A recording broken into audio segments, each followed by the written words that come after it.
నమస్తే welcome to our channel.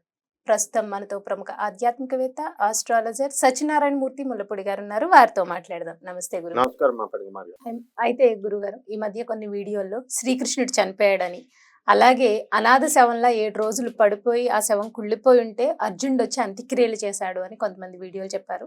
So అది నిజంగానే జరిగిందా? నిజంగా శ్రీకృష్ణుడు అంటే భగవంతుడు కదా, ఆయన చనిపోవడం ఏంటి, ఆయన శవం కుళ్ళిపోవడం ఏంటి అసలు? అంటే తీసుకోవడానికే మనసు రాదండి. దీన్ని మీరు ఏం చెప్తారు? భగవంతుడు శ్రీకృష్ణుడు పరమాత్మ లీలా మానుష విగ్రహుడు. అంటే మనకు అర్థం అవ్వాలని చెప్పి మానవ రూపంలో అసెండ్ అవుతాడు, డిసెండింగ్. ఆ పైనుంచి స్వర్గం నుంచి భూమి మీదకి మానవుడికి మానవుడిలాగా, చేపకు పెద్ద చేపలాగా, పందికి పెద్ద పందిలాగా కనబడతాడు. కాబట్టి ఈ వరాహ అవతారం అందుకే వచ్చింది, మత్స్య అవతారం అందుకే వచ్చింది. ఒక పెద్ద చేప ఏమనుకుంటుందంటే తాను ఆపదలో ఉన్నప్పుడు దేవుడు అనేటటువంటి వాడు పెద్ద చేప, నాకంటే సూపర్ పవర్ అనుకుంటుంది. ఒక పంది పెద్ద పందిలా ఉంటుంది, గజం ఏనుగు పెద్ద ఏనుగు అని ఊహించుకుంటారు. వాళ్ళ పరిధి అంతవరకే. ఎందుకని? ఊహకి అందడు, మనసుకు అందడు, చావు ఉండదు, పుట్టుక ఉండదు, తల్లి ఉండదు, తండ్రి ఉండదు. ఇదేమిటి? మనకి ఇవన్నీ ఉన్నాయి మానవుడికి. ఇవేమీ లేనివేమిట్రా బాబు, ఈ తత్వం ఏమిటో తెలియదు. ఇప్పుడు ఉదాహరణకి పలక అన్నాననుకో, పలక నీకు అర్థమైపోద్ది మైండ్ లోకి. ఫోను అంటే ఫోన్ అర్థమైపోద్ది. నేను దబ దబ అన్నాను అనుకో, అది ఏంటో ఆ వస్తువు అనేది మనకు ఉంటే, వంకాయ అంటే మైండ్ లోకి వస్తుంది. లేని వస్తువు మనం ఎస్టిమేట్ చేయలేము. అలా భగవంతుడు అనే తత్వం ఎవరికి కనబడ్డాయినా ఎవరికి అనుభవంలోకి వస్తాడు. కాబట్టి అదేంటో తెలియక ఈ మనము ఒక డెస్టినేషన్ కి ఒక దీనికి రాలేకపోతాం మనం. ఇకపోతే కృష్ణుడు దేవకి తల్లికి ఇప్పుడు డైరెక్ట్ అక్కడ ప్రకటితం అవుతాడు, అంతే. పిల్లాడిగా ఆమె పక్కలో ప్రత్యక్షం అవుతాడు. అంతేకాని ఆమె యోని నుంచి పుట్టలేదు, మన జనంలాగా లేదు, అయోనిజుడు ఆయన భగవంతుడు. మళ్ళీ అంతర్ధానం శ్రీకృష్ణ ఆయన పుట్టినప్పుడు సంకర్షణం చేస్తాడు బలరాముణ్ణి. అంటే ఒక తల్లి గర్భంలో ఉన్నటువంటి ఆ బలరాముణ్ణి తీసుకెళ్ళి మళ్ళీ ఎక్కడ ప్రవేశపెడతాడు? దేవకి కడుపులో ప్రవేశపెడతాడు. అక్కడ ఉన్నటువంటి రోహిణీ మాత దగ్గర ఉన్నటువంటి ఆ యోగమాయను తీసుకొచ్చి దేవకికి ప్రవేశపెడతాడు. ఇక్కడేమో బలరాముడిని రోహిణి కడుపులో పెడతాడు. ఇవన్నీ సాధ్యమా? అంటే మానవుడికి అతీతమైనటువంటివి, ఇవన్నీ ఊహకు అతీతమైనటువంటివి. కాబట్టి అలాగే మరణము కూడా, శ్రీకృష్ణ పరమాత్మ యొక్క మరణం కూడా ఊహకు అతీతమైనటువంటిది.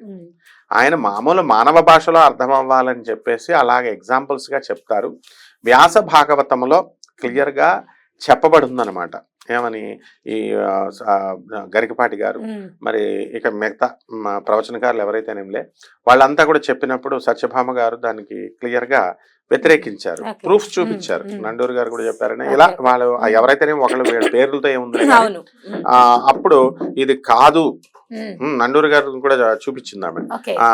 ఇది కాదు, ఇదిగో 10వ శ్లోకం వరకు ఈ ఫలానా అధ్యాయాల్లోని ప్రూఫ్స్ ఉన్నాయి. శ్రీకృష్ణ పరమాత్మ నిర్యాణం చెందినప్పుడు అదృశ్యం అవుతాడు స్వామి ఆకాశంలోకి. దేవతలు ఈ యొక్క ఋషులు వీళ్ళందరూ కూడా ఎదురు చూస్తూ ఉంటారు, స్వామి రా మళ్ళీ మా లోకానికి, మాకు గోలోకానికి వచ్చేయని అని ఉన్నప్పుడు మరి వీళ్ళంతా ఎలా చెప్పారు అని ఆమె ప్రూఫ్స్ తో సహా వీడియో పెట్టింది ఆమె. కాబట్టి అక్కడ అప్పుడు నెక్స్ట్ పేజీలో అదంతా ఉంది, ఆమె ఈ పేజీ వరకే చూపించారు అని వీళ్ళు అన్నారనమాట. కాబట్టి ఇవన్నీ కూడా ఏ పేజీలో ఉన్నా ఏ పేజీలో లేకపోయినా ఇవన్నీ కాదు పరిగణలోకి తీసుకోవాల్సింది. మనం తీసుకోవాల్సింది ఏమిటంటే శ్రీకృష్ణ పరమాత్మకి నిర్యాణం అనేది ఉండదు. కాబట్టి ఆయన అంతర్ధానం అవుతాడు, అవతారం వస్తుందండి. నృసింహ సరస్వతి స్వామి వారు గాణగాపురంలో దత్తాత్రేయుడిగా అవతరించారు. భీమా అమరజా నదిలో పడవలో వెళ్ళిపోతూ నేను అదృశ్యం అయిపోయిన తర్వాత గుర్తుగా రెండు కలవపూలు మీకు వస్తాయన్నారు, వచ్చింది. ఆ టైప్ లో జరుగుతుంది. అలాగే జగద్గురు అయినటువంటి ఆదిశంకరాచార్యుల వారు హిమాలయ పర్వతంలో అదృశ్యం అయిపోతారు. శ్రీరామచంద్ర ప్రభువులు నీటి నుంచే పుట్టారు కాబట్టి నీటిలో సరయూ నదిలోకి వెళ్ళి అదృశ్యం అయిపోతారు. ఎందుకంటే పాల సముద్రం నుంచే కదా ఉండేది మహావిష్ణువు. కాబట్టి ఇవన్నీ కూడా అంటే నువ్వు అడగవచ్చు, ఏమండి బాబు ఎలాగైపోతామని. మనందరం కూడా ప్లానెట్స్ అయిపోతాం. మనందరం కూడా స్టార్స్ అయిపోతాం. అవునా? ఆత్మలు ఉన్నాయన్నమాట మనకు. భగవంతుడికి ఇంకా సృష్టించడానికి కావాల్సి ఈ డౌట్లు ఉంటే వీరబ్రహ్మేంద్ర స్వామి దేవస్థానం వాళ్ళు చెప్తారు. కాలజ్ఞానంలో వీరబ్రహ్మేంద్ర స్వామి డైరెక్ట్ దేవస్థానంలో వాళ్ళని అడగొచ్చు. అక్కడ ఏమవుతుందంటే స్టార్స్, భగవంతుడికి ఇంకా చాలా కోటాను కోట్ల స్టార్స్ అవసరం. కొత్త సృష్టి చేస్తాడు ఆయన, ఇప్పుడు ఎక్స్పాండ్ అవుతా ఉంటది. ఇప్పుడు హైదరాబాద్ చిన్నప్పుడు నగరం అమ్మ, 200-300 ఇల్లులు ఉండేవి. ఎప్పుడో 200 సంవత్సరాల క్రితం. పెరిగిందా లేదా? కోటాను కోట్ల. అలాగే సృష్టి కూడా ఎక్స్పాండ్ చేస్తాడు దేవుడు. కాబట్టి మనందరి ఆత్మలు చనిపోయిన తర్వాత, ప్రళయం అయిపోయిన తర్వాత మనల్ని అందరినీ స్టార్స్ గా మారుస్తాడు. ఎలాగండి మన స్టార్స్ ఎలాగవుతామండి అంటే, ధ్రువుడిని స్టార్ గానే మార్చాడు, ద్రౌపదం ఇచ్చాడు. కాబట్టి మనందరం కూడా ఈ బాడీని, మనకు తెలుసా మనం ఎలా సృష్టిస్తాడని, బాడీని మెటీరియల్ తో తయారైంది. ఇది మెటీరియల్ తో కాకుండా లైట్ అన్నమాట. అంటే మనము భగవంతుడి లైట్, ఇలాగా కరెంట్ స్విచ్ చేస్తే లైట్ ఎలా వెలిగిందో, మళ్ళీ ఆఫ్ చేసేగానే లైట్ మాయమవుతుందో, అలాగే భగవంతుడు లైట్ వేసినట్టుగా ప్రత్యక్షం అవుతాడు, అవసరమైతే మాయమైపోతాడు. మనం కూడా అంతే అన్నమాట. మనమే భగవంతుడు. కాబట్టి అహం బ్రహ్మాస్మి. అందువలన రమణ మహర్షి నువ్వెవరో తెలుసుకో అన్నాడు. తర్వాత జగద్గురు అయినటువంటి ఆదిశంకరాచార్యులు వారు మనకి, నాయన మనమే దేవుడు రా నాయన, ఇవంతా కూడా కళలో జరుగుతుంది, కళ నుంచి బయటకు వచ్చేగానే వాస్తవంలోకి వస్తే ఇదంతా జగత్తు మిథ్య, బ్రహ్మ సత్యం అని అన్నాడు. ఇది అర్థం అవ్వాలంటే ఫిలాసఫీ బాగా అర్థం అవ్వాలి. గురువులు కాళ్ళు పిసకాల. ఏం గురువులు కాళ్ళు పిసకుండా గర్ల్ ఫ్రెండ్స్తో చిన్నప్పుడు తిరిగి మనం టైం అంతా కూడా ఎంజాయ్మెంట్లో గడిపేసి, నాకు అర్థం కాలేదు ఇది, నాకు వీళ్ళు చెప్పేది రాంగ్ అంటే కుదరదు.